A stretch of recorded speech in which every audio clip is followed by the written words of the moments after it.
My name's Alex, and my parents always said I was the problem child. No matter what I did, I was never trusted. If money went missing, it was me. If something broke, I did it. If someone was lying, they looked at me first.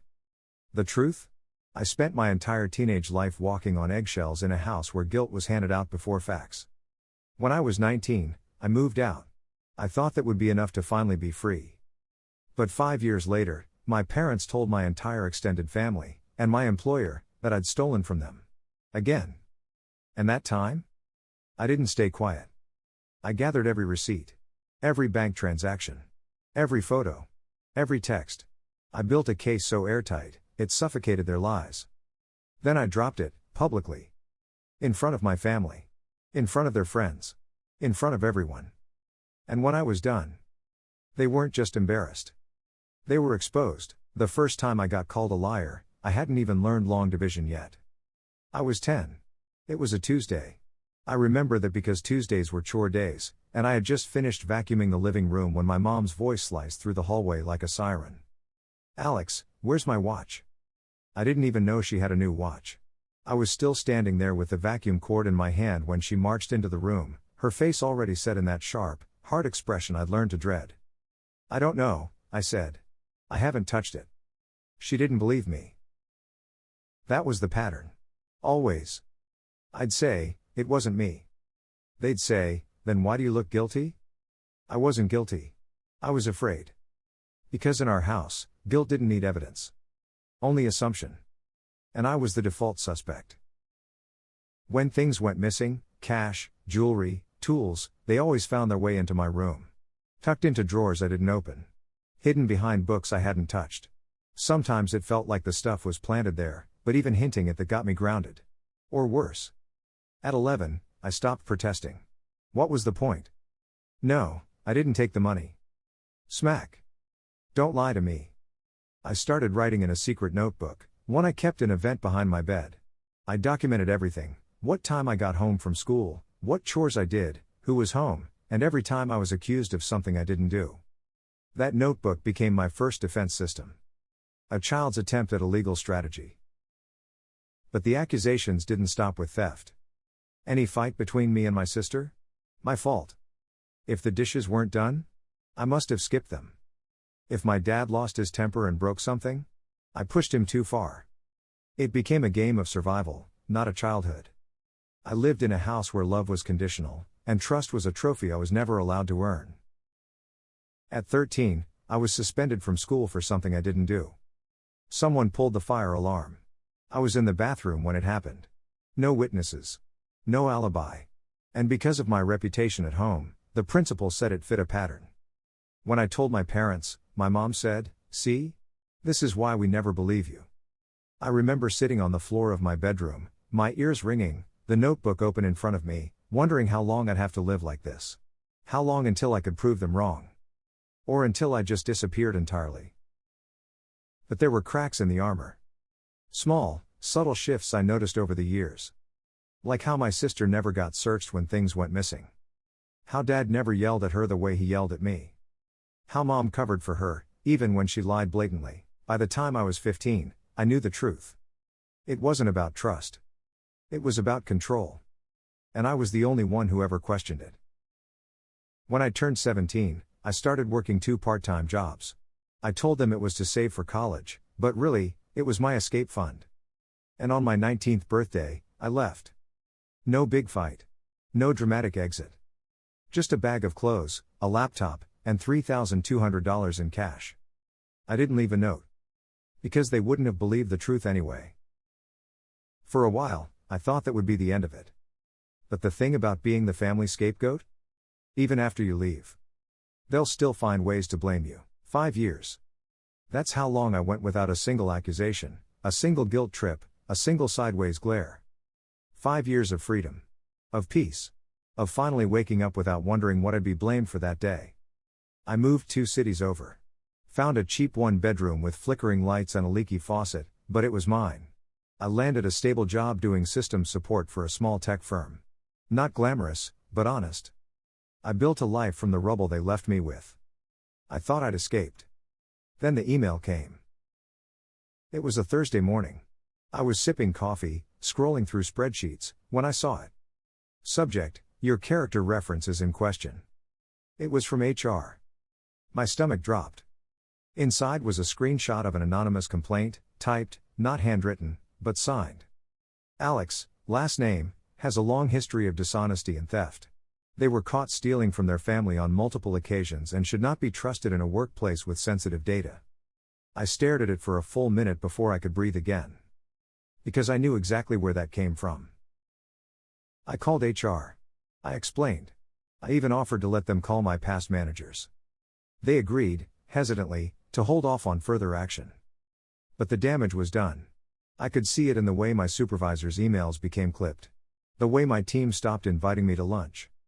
It was like my past had crawled out of the grave to haunt me. I knew I had to confront it. But not with yelling. Not with begging. With proof.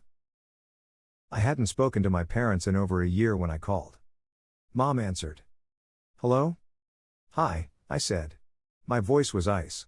I'm calling because someone's been spreading lies about me. To my job. Silence. I have proof, I added. Including where the email originated from. Don't worry, I'll be involving a lawyer. She sniffed. Well, maybe they're not lies. And there it was. Not even an attempt to deny it. Just the same old venom, dressed up in a new outfit. I didn't hang up. Instead, I smiled, because in that moment, I realized something. They didn't know who I'd become. They still thought I was that scared kid, desperate for their approval. They didn't know I kept every text. Every voicemail. Every handwritten apology that came with conditions. They didn't know I had photos of every item they once accused me of stealing, before it even went missing. And they definitely didn't know I still had the notebook. Every accusation. Every lie. Every punishment for a crime I never committed. That night, I pulled out a storage bin from my closet. Inside were 5 labeled folders. One for every year I'd lived in that house after age 10. I stayed up until 3 a.m., scanning, compiling, cross-referencing. Emails. Dates. Receipts. Witnesses. Not just to prove I hadn't stolen. But to prove who had. Because here's the thing they never saw coming. I wasn't just going to clear my name. I was going to take theirs down with it. There are no gavels in this kind of courtroom. No jury. No bailiff. Just truth, strategy, and the cold, surgical precision of revenge done right. I didn't need a judge. I had facts. First, I made a list. Every lie. Every accusation. Every incident. Then I started matching them to receipts, literal and metaphorical. For example, the missing $200 my mom swore I took at 14? I had proof I was at the library during the exact window it vanished, with a printed timestamped login sheet from the school computers. The time I broke the washing machine? My dad admitted in a group text to his brother that he overloaded it and blamed me to teach Alex responsibility. The missing jewelry? Turned up in my sister's locker at school, but I still got grounded. I had it all. Every timeline. Every false punishment.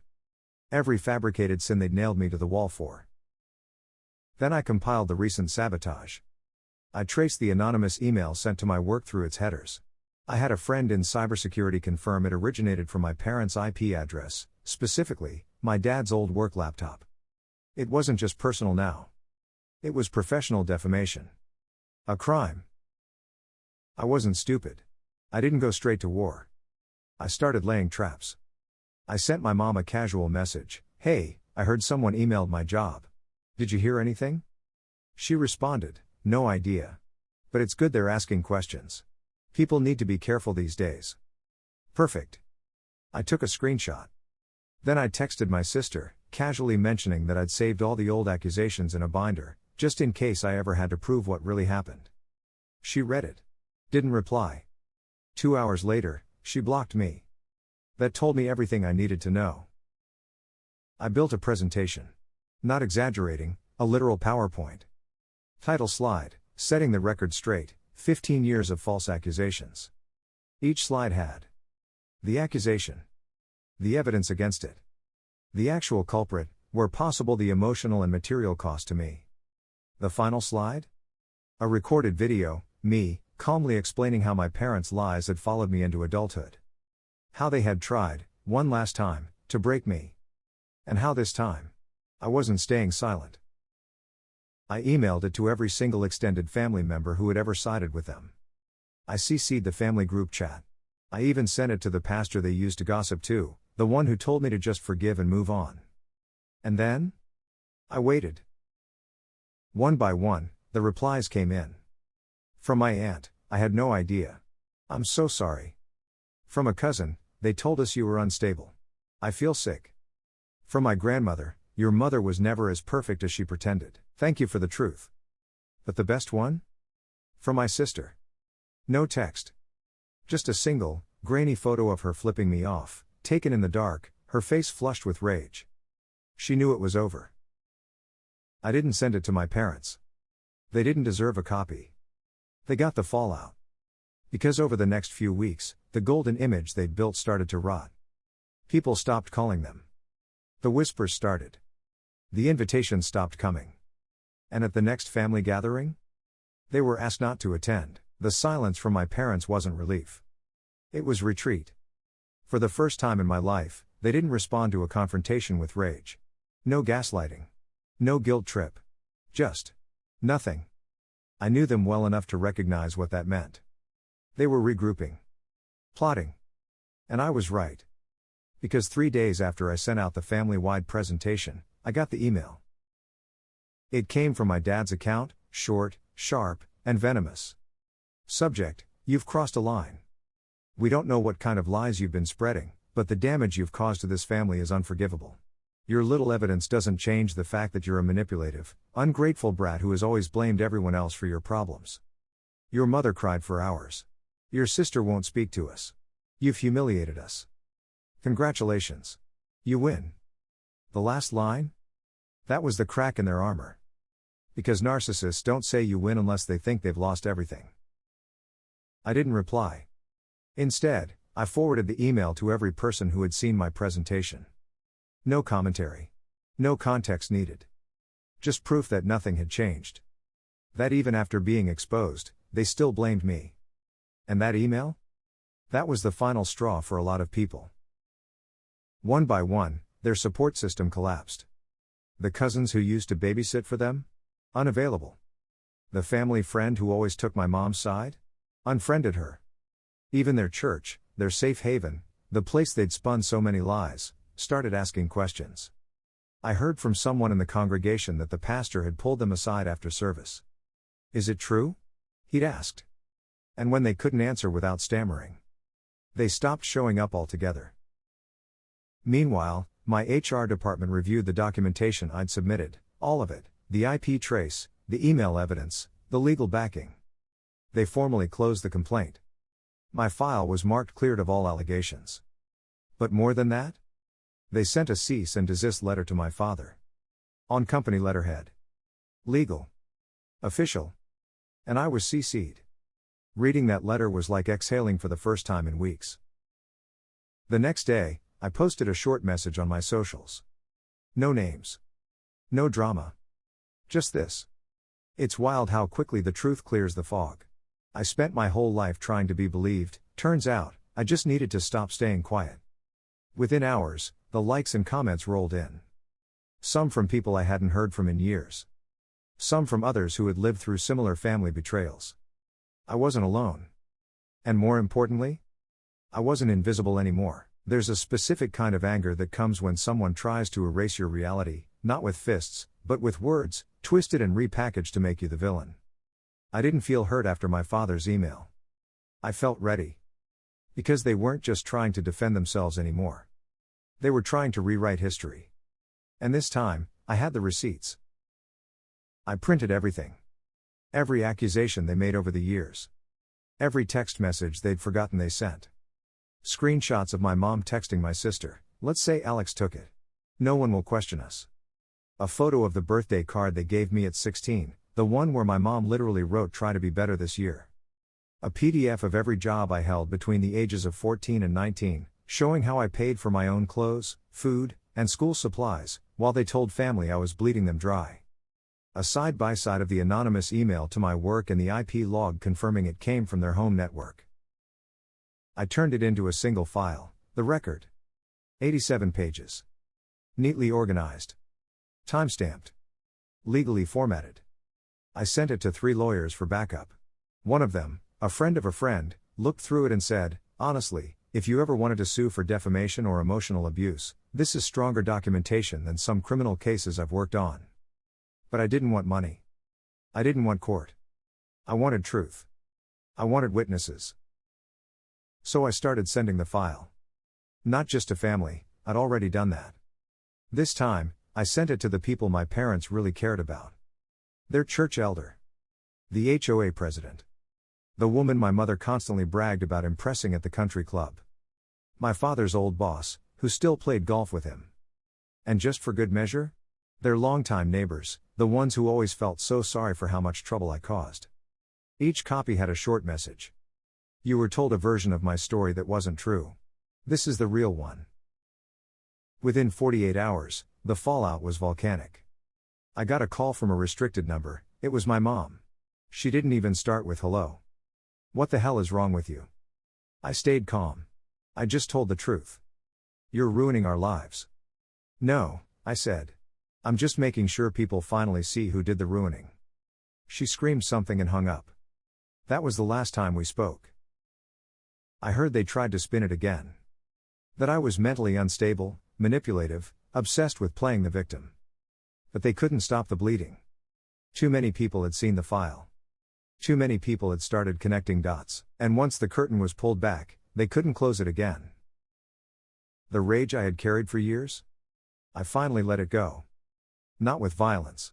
Not with vengeance. With truth. Documented. Delivered. Devastating. Revenge isn't just about the burn. It's about the precision. And now that the truth was out, it was time to make sure there was no rebuilding their lies, not in private, not in public. I wasn't done. I wanted them isolated in the very illusion of control they'd used to trap me my whole life. So I set the trap. The key to breaking manipulators isn't screaming louder than them. It's letting them destroy themselves, while the world watches. And for that, I needed bait. So I reached out to someone I hadn't spoken to in a long time. My cousin Julia. She had always been the fence sitter, the stay out of it type. Not malicious. Just scared of conflict. But she did have one thing: access. She still talked to my mom. Still got the newsletters. The prayer chains. The family group chat invites. So I sent her a message. Just one. "Hey, I'm not looking to fight anymore. Just letting you know, I've decided to let it go. No more evidence. No more emails. I'm done stirring the pot." She replied within 10 minutes. "Glad to hear that. I think it's the mature choice." And that's when I knew. She'd deliver the message. Straight to them. Exactly as planned, 3 days later, my mom posted a long, overly sweet Facebook status. The kind that drips with manipulation disguised as grace. Sometimes we hurt the ones we love the most. I'm not perfect, but I've always tried to do what's right for my family. Some people want to live in the past, but I've decided to forgive and move forward. 2 hearts emoji. It was bait. A test balloon. A way of saying, we're reclaiming the narrative. Come support us again. And the likes started rolling in. Old friends. Distant relatives. Some even commented. "You've always been such a strong mom. Prayers for healing. Family is everything." Exactly what she wanted. So I waited 48 hours. Then I released the final piece of the setup. A private, unlisted video. It was just me. Speaking directly. Calm. Steady. Unflinching. I wasn't going to respond, but since we're posting publicly now, here's a voice recording of my mother threatening to disown me if I ever tell people what really happened. Here's the voicemail where she says I owe her for being born. Here's the written confession she once gave me, in her own handwriting, admitting she knew my sister stole the bracelet but let me take the fall. The video was 7 minutes long. 7 minutes of truth she couldn't spin. 7 minutes of her own words used against her. And in the end, I didn't ask for pity. I just said, "This is the last time I'll speak on it. I'm not a victim anymore. I'm the one who got out." The video spread like wildfire through our family network.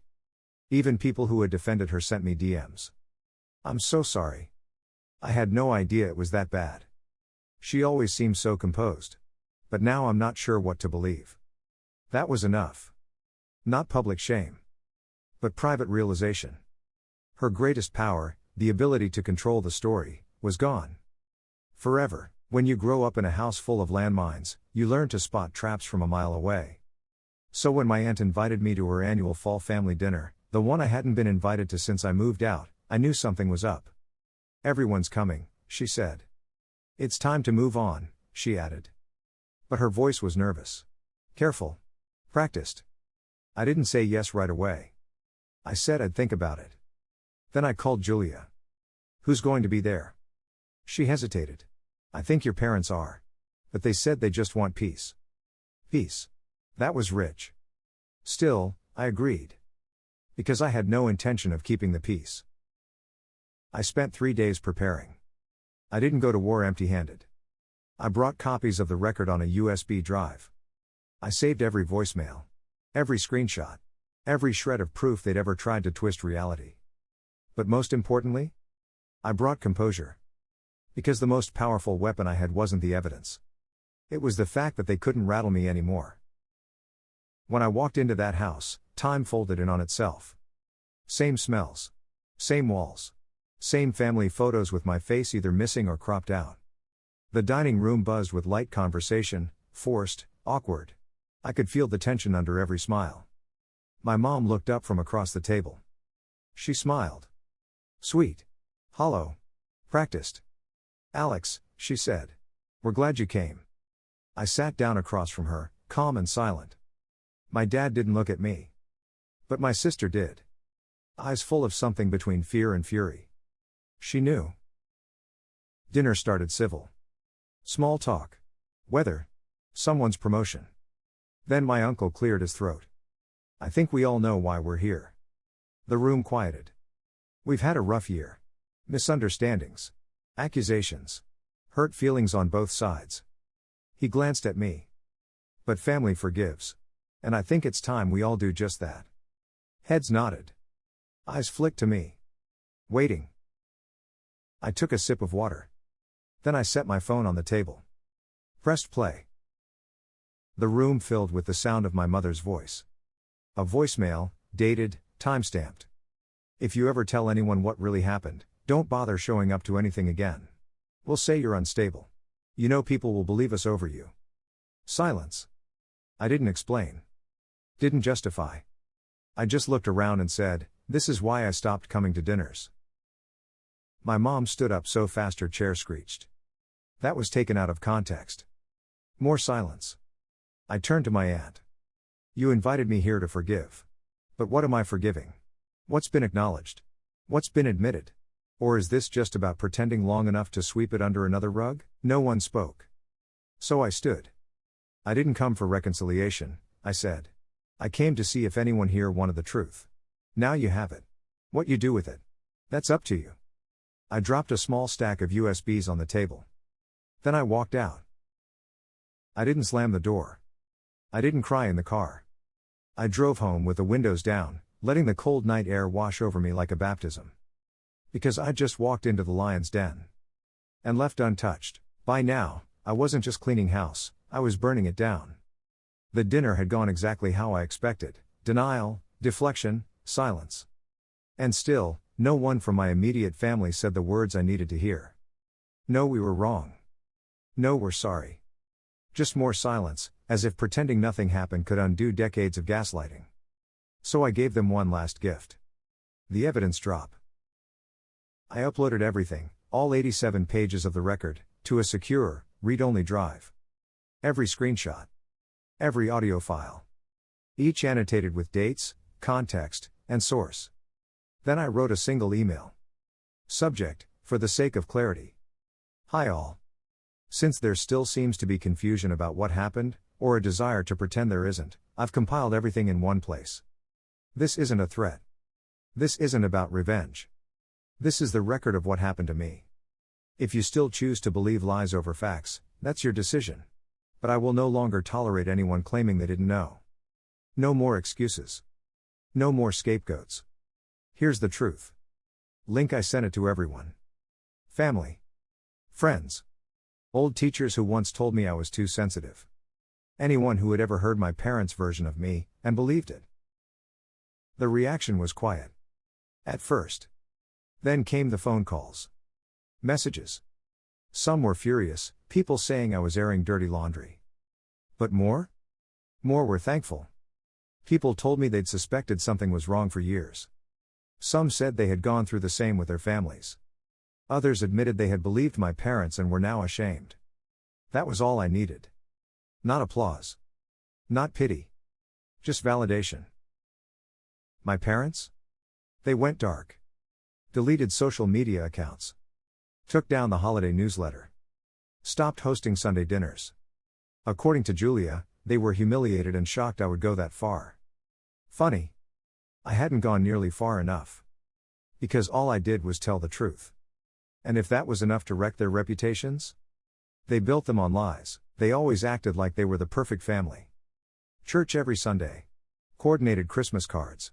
Mom's carefully filtered Facebook posts about gratitude and God's blessings. But behind the curated photos and fake smiles was a foundation made of fear, silence, and manipulation. And when I dropped the evidence, that illusion collapsed. I didn't need to say another word. People started pulling away from them on their own. Friends stopped responding to texts. Family members left group chats. Their favorite neighbors, the ones they used to host wine nights with, stopped waving from across the lawn. Even the church, their biggest stage, turned cold. Julia told me the pastor approached my dad after service one week and said, "You should take some time off. Reflect." He never came back. Neither did my mom. The real collapse wasn't public, though. It was personal. Their identities were tied to control, to being respected, adored, feared. Without that? They unraveled. My mom deleted her Facebook. My dad left his job due to personal reasons. My sister, who once bragged about being the good child, moved away quietly, no announcement, no party. They became what they always accused me of being. Outcasts. I didn't celebrate. Not really. Because grief doesn't disappear just because justice finally shows up. There were still nights I lay awake, remembering how it felt to be blamed for things I didn't do. How they convinced everyone I was broken. How long I believed it myself. But now? Now I had proof. And peace. And people who knew the truth, not because I begged them to believe me, but because I showed them.